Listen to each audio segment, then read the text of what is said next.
It would not surprise me. I know where some of the entrances are. I'm not going to go to them. But I've been to some of where some of the entrances are. I'll take you to one if you want to go down. I'll sit in the car and wait for you. I'm not going down that though. Yeah, I'm not that brave. Me either. Oh boy. So, what do you think the main problems are with education, if you had to put it in a nutshell? I would say there is none. That's the biggest problem. There is no education. Lack of education. The lack of education. That's the biggest problem in education. There is none. Period. There ain't none. Like George Carlin says, be happy with what you got. It's not going to get any better. Remember? Did you ever hear him? Oh, yeah, he's one of my heroes. Sensational. Yeah, just be happy with what you got. And they just keep dropping down the scores so that you can get out of school, keep dropping it down the scores so that one day, like you said, one day you can get into MIT. You got a pencil? Yeah, come on in. You don't have to have a brain. The lack of education, that's why it's just absolutely amazing. They keep talking about we need $50 billion for the school system and we need hundreds of millions for the school. Look what the schools are turning out. By their fruits you shall know them. Look at the fruit that's coming out of the Los Angeles school system. Look at the kids. Talk to them. Talk to the kids that go to Los Angeles Unified School District. Talk to them. They don't even know they're alive. All they know is Big Top Pee Wee, a Hulkamania, and drugs and partying and drive-by shootings at night, and it's incredible. That is the output of the Los Angeles school system purposely. Understand this. When the government of the United States or the government of California state government or any governmental facility, the city of Los Angeles, when government pays a contractor to do something, you have to do exactly what you contracted to do. And you turn out the product exactly what they told you to do, because you got a contract with government and you don't mess with that, okay? So if the contract that the state of California has with the educational system in Los Angeles is turning out kids that can't even read. They don't even know how to find their way out of a paper bag. That's because they're supposed to be turned out like that. The government gets what it pays for. Wants you to be stupid. Yes. That's why they will give you plenty of sex, and drugs, alcohol, entertainment, blow up cars, do all kinds of crazy stuff, drive-by shootings. Just go out and have a ball. Don't let me catch you thinking too much.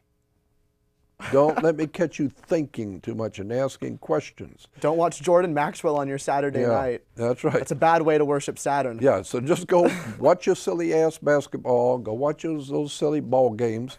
Yeah, ball games, football, kicker ball, soccer ball, basketball, tennis ball, ping pong ball, golf ball. Go play ball. Get out of here. That's what, when I was a kid, that's what my dad used to say when they had company coming over. Go play ball, kid.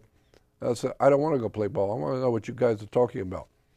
Yeah, go play ball. And so that's what we get today. If you're starting to think for yourself, you're not playing ball. You're not a team player.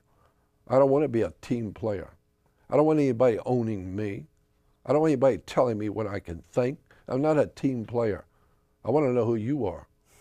I want to know what gives you the right to tell me what I can and can't do. God gave me my life. You didn't give me my life. You need to wake up and find out the government is not your friend. Government simply is armed power over you.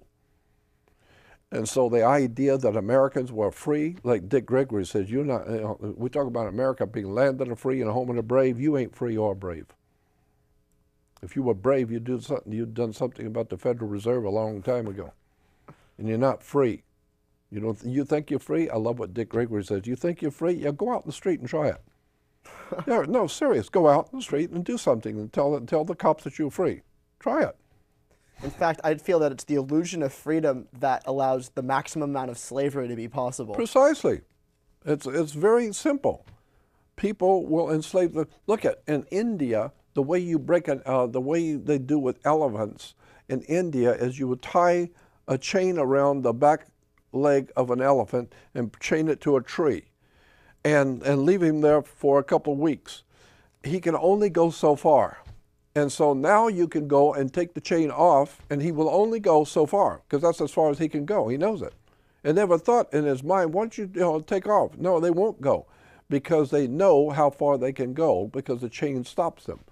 And so that's the way we humans are. We're told that you have to be in compliance.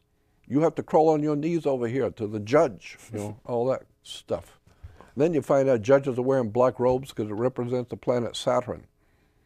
Then you find out the whole court, you play basketball on a court, you play tennis on a court. How do you play tennis on a court? Play with a racket. Come on. I've seen things in government and in education, and I've seen stuff over the past 70 years that will blow your mind. So all I would say to young people listening to me, you better wake up and get a life and understand that the powers that are over you own you. They view you as nothing more than cannon fodder. Did you see what Henry Kissinger in his book, Kiss the Boys Goodbye? Get the book. It's out in the market. Go get the book. Henry Kissinger wrote a book called Kiss the Boys Goodbye. And what he said in there is that United States military people are just a bunch of dogs. That's all they are. That's why they wear a dog tag, because they're a bunch of dogs. So who the hell cares? Nobody cares that they get killed. They're just a bunch of animals anyway. And George Bush's mother, that incredibly ugly old lady, George Bush's mother, she's scary. She's so damn ugly.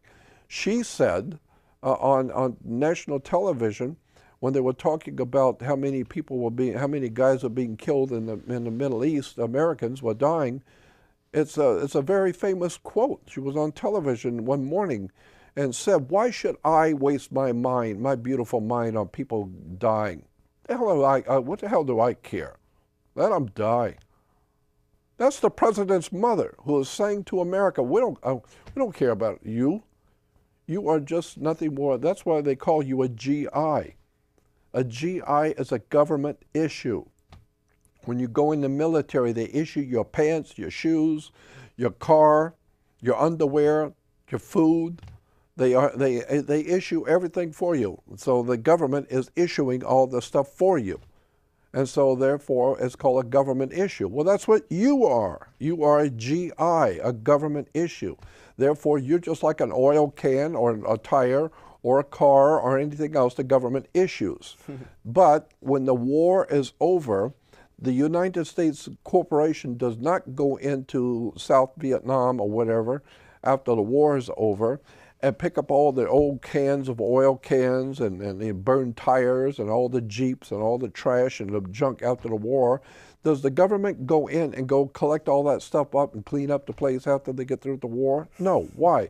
Because all the trash and garbage and trucks and tanks that are blown up, that's all a government issue. It's all junk. So as the war is over, the war is over.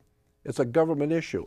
That's why when you are a military guy in the military, and after the war is over, they'll leave you over there. You're in a concentration camp in Cambodia, no, leave him. He's just a GI, a government issue. It's like an oil can. Who the hell cares? They got 25 oil cans over there. Who cares? Let them die. Wake up. This world is not what you think it is. I've been around for 71 years. In the last 53 years, I have spent my life in the world of the occult. The word occult is a Latin word meaning hidden. Everything that's of any importance has been hidden. The guys at the top know stuff you don't know.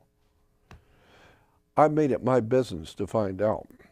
And the one thing that has absolutely astounded me is how much we don't know about the world we live in. So I would say to young people watching, you better wake up and get a life and start figuring out who owns you. What is all this crap about people owning your body on the New York Stock Exchange? So you recommend self-education for the solution? Self-education. I completely agree. I think the state education is run by the mafia, and we have private schools, which are businesses. So self-education. Hey, Michael, how did the lawyer say it in Godfather? You're taking this personal. This is just business, honey. Come on, it's business. You know, you were going to get ripped off anyway. So since you were going to get ripped off anyway, because you're so stupid, You're going to get, and there's a law. There's an actual Roman maxim in law. The Roman maxims in law are interesting. There's a book called Roman Maxims of Law. Interesting little quotes from the Roman law. And one of them says, "For he who would be deceived, let him." That's in Roman law, saying that if you're so profoundly stupid that you're going to buy into something and you want to be deceived, then go ahead, be deceived. Don't come to me. Don't come to me and cry about how you got took because you were stupid. I don't care. So let he who would be deceived, let him be. So that's what the government is saying. That's why that's why you wear dog tag if you're in the military, because all you were is a dog. I'm saying you need to wake up. You need to smell the roses and find out how this country and how this world works, because it don't work the way you think it does. So what is the Jordan Maxwell perspective on Helena Blavatsky? Helena Blavatsky was an incredibly brilliant lady. It does not mean that I was married to her and that I loved her. It just means I'm educated enough to know the works of Helena Blavatsky and Alice Bailey and all the other writers in that era of time. She was an extraordinary lady who traveled the world. She studied all the occult sciences. Occult simply means hidden. She studied all the occult sciences of India and Africa and religions, and she wrote extensively about religions and theology. And one of her works was called Isis Unveiled. There were two books, Isis Unveiled. One's on politics, one's on religion. The one on religion is a mind trip. All the stuff about religion that you've never heard, and the symbols in religions of different churches and all that kind of stuff. So I think she was an extraordinarily brilliant lady, very, very brave. She used to travel by herself into China and areas where men were afraid to go. She smoked cigars and would go on a train by herself. And so I admire the lady because she was a very brilliant writer, very open-minded, intelligent. She was human like everybody else, makes mistakes, but what an incredible lady. What an intelligent person. I'm fascinated with religions, with the occult, with all the things which are hidden from us. I'm fascinated with how much we don't know. And I am not quick to judge anybody. I'm smart enough to know you don't know everything. Just because somebody's telling you something you've never heard, the word is cognitive dissonance. Cognitive dissonance means that you are so incredibly brilliant, so incredibly bright and smart, that if you hear something from me that you've never heard before, obviously it must be bull. Because you're so bright, you would have heard everything in the whole world. No. You don't know everything. And so when you hear something that you don't, it sounds stupid to you, or it sounds crazy, you better back up and show respect for other people's views, because they might be telling you something that's true. Excuse the interruption, guys. This is important. I'm just going to show them this and have them talk. Oh, this will be brilliant. Yeah, let's get into Prince William. This is a Prince William photo that was taken, when, do you know? Do you know the history? No, I don't know the This is some mainstream date. newspaper somewhere. Oh, God. So I got to find this. So what do you think about the symbolism behind this picture? Oh, my goodness. Isn't that something? That is an incredible picture. First of all, in the Hebrew religion, at the end of the services in the synagogue, the rabbis will bless the congregation. It's called the benediction symbol, to bless the congregation. You know, Mr. Spock on Star Trek does that also. That's a Hebrew, that's a Jewish symbol. It's a blessing. Now, of course, the Catholic is the blessing of the making of the sign of the cross, but the Hebrew is the blessing. It's called the benediction symbol. That comes from the goat. It's the hoof of a goat, because it goes back to the Jews when they were worshiping Ares, the lamb, the ram. Which is why Moses has horns in his head. That's it. That's right. And blowing the ram's horn. Yes. Shofar.